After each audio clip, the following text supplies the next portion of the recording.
Liz from Costumecrazed, and today I'm going to make some historical looking nightgowns.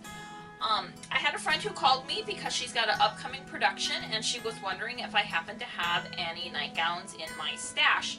I don't, and so it got me to thinking about how could we make some quick, easy, and cheap.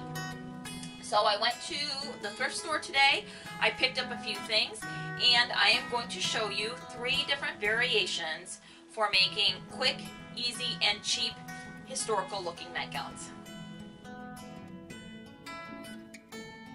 This is a sleeveless woman's top. It has a collar, and the collar has a band.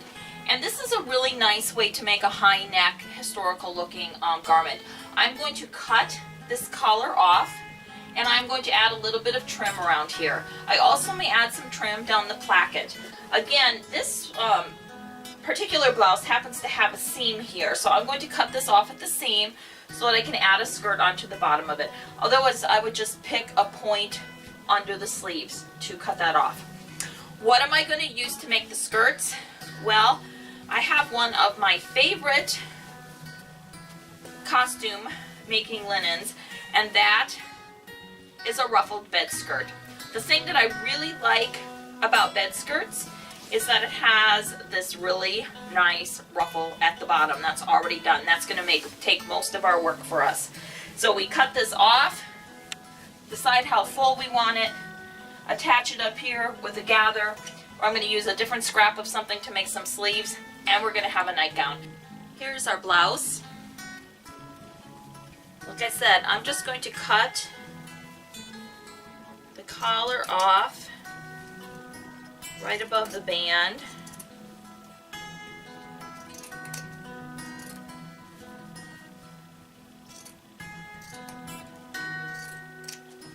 I want to leave that seam intact at the top here. I used my pinking shears for this time, or for this project, because I know I'm going to add a little bit of trim up here, and that will keep it from fraying. If I was making like a man's shirt, like for a show like Fiddler on the Roof or something like that, I would use a straight scissors. I would not use the pinking shears. So now I'm going to cut across the underarm seam. If we actually look at the seam on here, it kind of has a little bit of an arc. I probably could just cut along that. It's probably not going to cause a problem because this is just the nightgown, so if the hem is a little uneven, that's okay. But I'm just going to kind of eyeball it and cut straight across.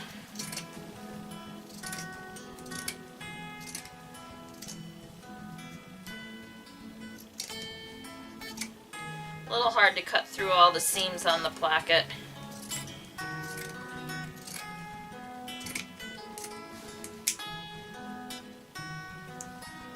A little uneven, so I'm going to even that up a little bit.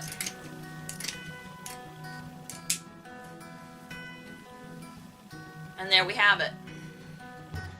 To prep the bed skirt, cut the foot end of the ruffle off, and then fold the bed skirt in half and cut along the fold. I don't recommend tearing because a lot of times bed skirts are not on grain. The next thing that we want to make are sleeves. 2 of our nightgowns need to have sleeves inserted into the armholes. So what I have here is a scrap of a white sheet. And I have a sleeve pattern. This is just a generic sleeve pattern that I cut off of something else, and I just kind of use it. I can make it as wide as I need it. Where I'm going, this is going to be on the fold, so I can fold it to make it narrower. I can cut it wider if I want a poof. If I want my sleeve to have more of a puffy top, I can cut this a little bit higher. And then we have this part here, which is going to come under the arm. And then I can cut it as long as I want it. So this could make a short sleeve. I'm going to cut mine longer, so it will make a long sleeve. You don't want your sleeves too long, so measure like from your shoulder down to your wrist, and then add just, 2, 3, 4 inches somewhere in there, just enough to give it some puff, but not enough that it's too huge. You can also just measure it on yourself. So like if I put here's my shoulder and down to my wrist, and it's hanging down a little bit. It's going to be a little bit, so if I put it here, we're going to have all of this fabric. You can see how much extra poof that's going to be. So adjust it as you see fit. I have a hem, part of a sheet here, which I can utilize for the bottom of my sleeve. So I'll probably do that for at least one of them. So I have it folded in half. Now I'm going to fold it in half again.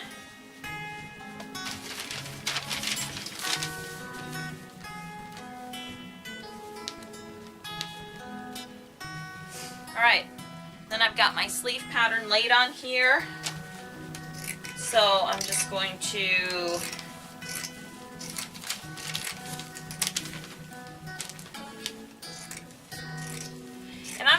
go ahead and just cut this down. I'm not going to taper it in because I want the bottom of my sleeve on my nightgown to be fairly puffy.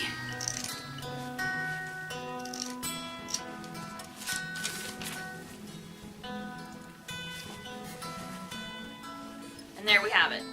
2 sleeves. Okay, first I'm going to add some lace around the collar of the blouse that we cut off.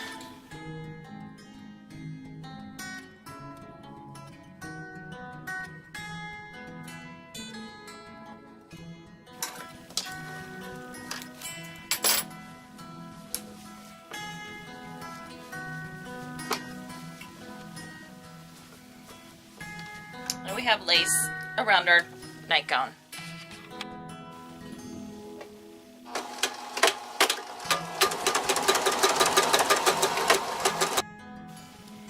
Next, we're going to sew the bed skirt together. I'm going to start at the bottom of the ruffle because anytime that I am sewing a skirt that is already going to be pre-hemmed, I like to start at the bottom because I want my hem to be even.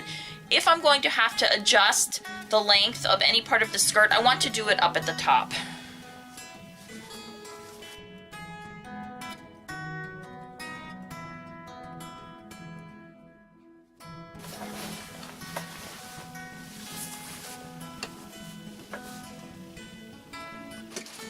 Next, I'm going to add some eyelet trim.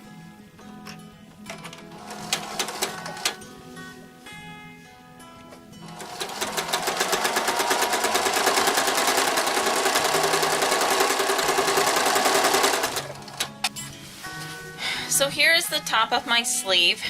I'm going to run a gathering thread, which is basically the largest stitch that you can, from roughly where it starts to curve up and around and over.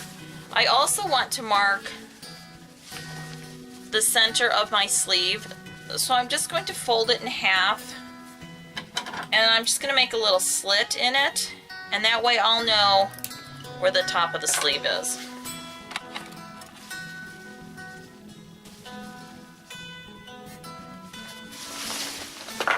I'm going to use a straight stitch set on 4. Just run a gathering thread at about 5/8. Make sure you leave long enough tails, and then just repeat on the other one.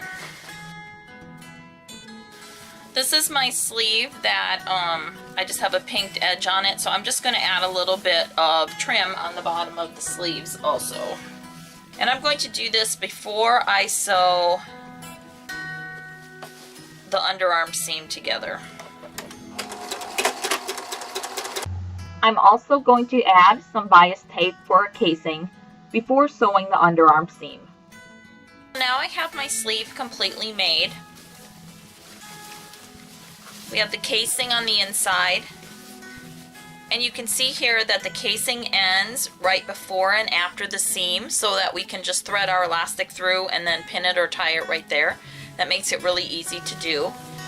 I sewed it right sides together.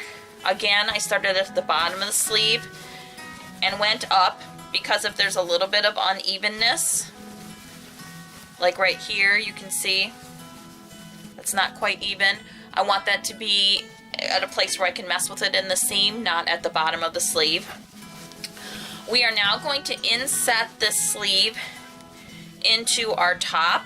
This is really backwards. If you're used to sewing the regular way. So here's that little slit that I cut right at the top, and I'm going to line that up with the shoulder seam, and I'm going to stick it in here right side to wrong side. And that makes sense if you think about how the sleeve's going to look.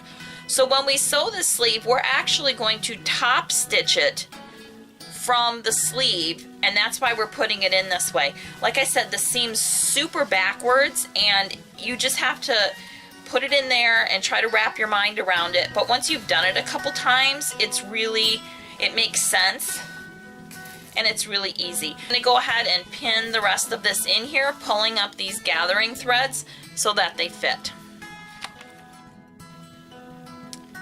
So now I'm getting ready to insert the sleeve. I like to use my free arm when I do this. The other thing is that this is really an easy one because I've cut all the skirt off. If I was doing a normal garment, so I might put this in a prom dress or when I do that other nightgown, I'm going to have you can imagine that there's a lot of skirt hanging over here. So you want to try to start in the underarm, because then I can have most of the skirt pushed on the back side of the sewing machine, because what I really don't want to have to do is to try to fit all of the skirt underneath this small hole in my sewing machine. And you can use a straight stitch or a zigzag when you do this, whatever suits you and the project that you're working on. I think I'm going to use a zigzag today. So I'm just going around and insetting the sleeve. So I'm basically top stitching the garment onto the sleeve.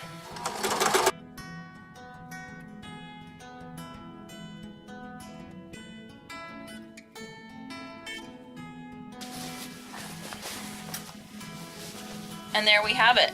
Our sleeve is inset into our arm's eye. Next, I want to attach the bed skirt to the bottom of the top. And the way I'm going to do this is I'm going to use the quarter method. So on my top, I have my underarm seams here. That's 1/4. I have my center front, which is already marked. That's the other quarter. So the other quarter that I want to mark on my top, I'm going to match my side seams up here. And then I'm just going to put a tiny little mark here. That's going to be the seam allowance. That's going to be my center back. Now I'm going to take the part that's going to be the skirt. I sewed half of my bed skirt together into a circle. So I have, this is my one seam that I have. So this is going to be my center back. I'm going to fold the bed skirt in half, and I'm going to make a little mark right there. That's going to be where my center front is.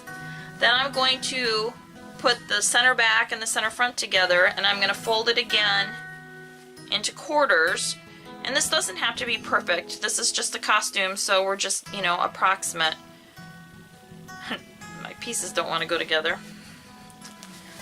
Part of it's because I'm holding this Sharpie. I'll just put the Sharpie down, that'll help.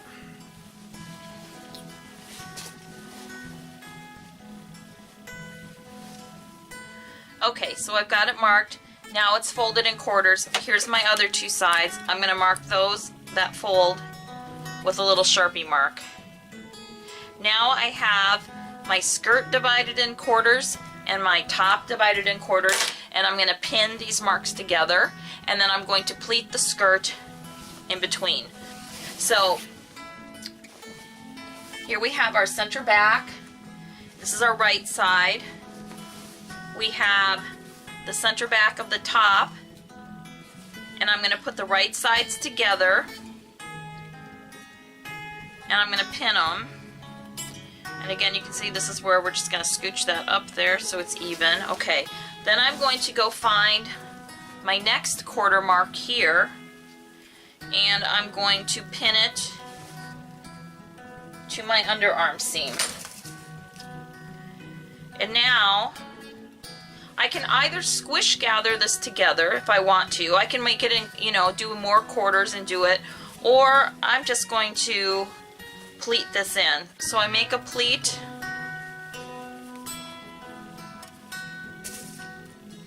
And I pin it. And you know, I don't really care if these aren't terribly even. It's just quicker than gathering. I don't do this as without pinning them in, just because every once in a while it's really easy to make your pleats too big or too small, and all of a sudden you end up with not quite enough here at the pin. So I'm just going to move it over or make my last pleat.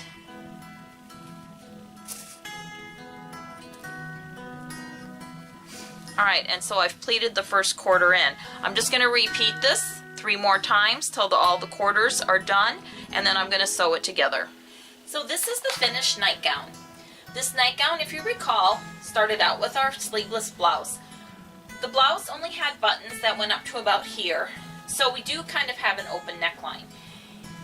Depending on what you're using this for, you may want to put an extra snap here. You could use some hook and loop tape, or I think another option would be to sew a piece of ribbon around here so that it would tie shut at the neck, and then you'd have some nice ribbon ties hanging down. I like the way you have this nice stand-up neck with the band. I think that gives us a nice historical look. This nightgown also has the pleated at the waist. The sleeves were inset using gathers. This is how our sleeve ends look like. Remember, we have a bias tape casing with elastic, and then it's set up about 5 inches, so we have this nice ruffle at the bottom. I do like to run an extra row of top stitching along this seam, and I do this because I costume for high school mostly, and high school students are notorious for stepping on each other, and this extra row of stitching is just going to give us a little bit of extra strength in case there's a lot of tugging on this skirt. This shirt that I bought when I was at the thrift store, it was on 50% off, so I paid about $1.75 for the top. The bed skirt, I paid 50 cents for, and I used it for the series of 3 nightgowns that I'll be talking about. I have just a few inches of elastic. The sleeves were made out of a scrap of a sheet, so we're probably talking no more than 50 to 75 cents for the fabric that was in the sheets. And then the lace, again, was just another little scrap. I did use eyelet around the top and the bottom, but I have a huge roll of it, so that doesn't cost me very much money either. This, altogether, this nightgown probably took me, give or take, about 45 minutes to make. Eventually, there'll be some more information posted on my blog, which you can find at www.costumecrazed.me, and I hope you'll check back in when I show you the other 2 nightgowns that I made in this series.